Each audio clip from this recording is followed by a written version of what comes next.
Yang tanya DNA mana? Jenengan ya?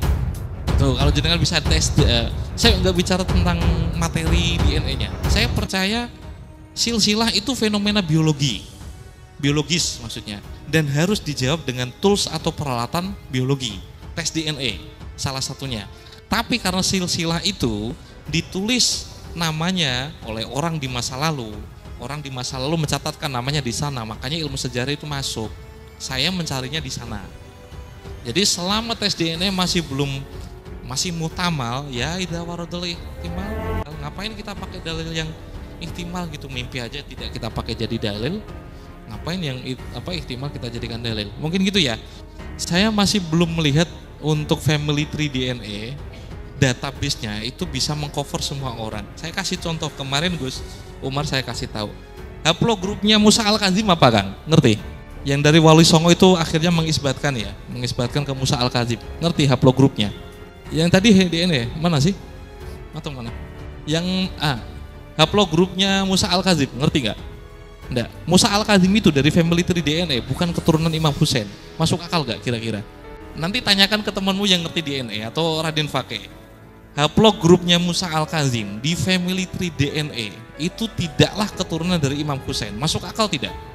Jadi reduksi ya. Jadi gini, keturunan semua orang yang mengklaim bahwa dirinya itu sebagai Bani A, klan A itu dites semua dan direduksi. Ada satu komponen yang mirip, makanya keturunannya ini harus punya komponen yang mirip gitu. Haplogrupnya memang sesuai dengan kesepakatan asosiasi DNA internasional. Gitu. Yang bikin aneh itu database-nya ya. Jadi itu kan perusahaan swasta mengumpulkan semua hasil tes DNA banyak orang, terus dicarikan. Ada sifatnya promosi haplogrupnya Imam Ali, Sayyidina Husain, Sayyidina Hasan. Ini yang paling fatal. Itu rencana di pertemuan nanti di Jakarta itu mau saya omongkan. Anda tanyakan kepada teman antum yang ngasih bocoran bahwa saya membatalkan nasabnya Azmatkon, itu enggak. Itu yang batal bukan saya, itu haplogrupnya itu meleset. Kalau itu mengisbatkan kepada Musa Al-Kazim, cek Anda sekarang, tanyakan kepada orang yang ngasih bocoran itu, Musa Al-Kazim di family tree DNA bukanlah keturunan Imam Husain. Masuk akal atau tidak? Ya jelas tidak masuk akal. Berarti kita membatalkan semua cerita sahih tentang Musa Al-Kazim dong, ya. Musa Al-Kazim ngerti Kang? Musa Al-Kazim itu siapa? Musa Al-Kazim, anak dari Ja'far As-Shadiq. Itu keturunan Imam Husain itu. Tapi kenapa di haplogrupnya bukanlah keturunan Imam Husain? Ada teman dari Azmatkon di sini lemparkan isu itu ke sana. Saya jamin nggak bisa jawab. Karena data itu real time dan itu sahih, bukan keturunan Imam Husain. Itulah yang bikin saya kecewa kemarin. Kenapa kok langsung mengisbatkan ke Musa Al-Kazim itu loh? Karena haplogrupnya kan juga bermasalah. Tapi karena ini dalilnya juga bermasalah, ya nggak bisa saya pakai sebagai dalil gitu. Rumail Abbas mengemukakan bahwa data Musa Al-Kazim di family tree DNA tidak menunjukkan sebagai keturunan dari Husain. Sebetulnya, jika Umail menganggap ini adalah temuan penting, dia seharusnya menyimpan agar bisa ditunjukkan, bukan hanya sekedar omongan tanpa bukti. Tapi tak apalah, mari kita buktikan apakah tuduhan Umail Abbas itu benar, seperti yang diucapkan.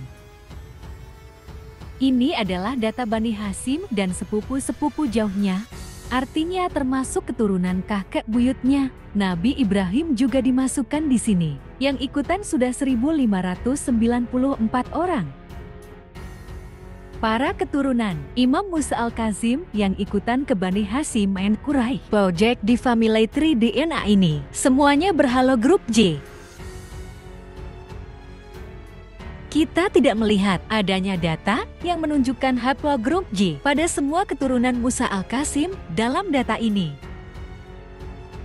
Jadi apa yang dikatakan oleh Rumail Abbas itu dusta adanya. Memang gaya bicara Rumail Abbas suka menghipnotis jamaah.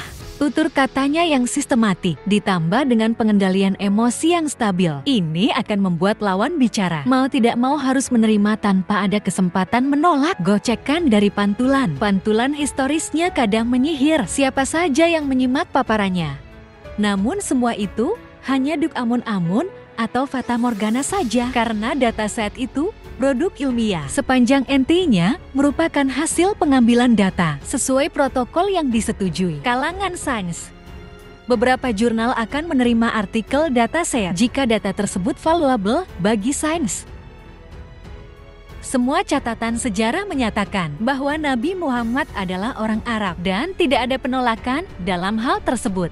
Fakta mayoritas orang Arab berhaplogrup J1 adalah tanda bahwa orang Arab asli pasti berhaplogrup J. Jadi ketika ada dua bani di mana yang satu J dan yang lainnya G atau lainnya, maka sudah jelas catatan asapnya itu mardudatun latuk balu, tidak bisa diterima.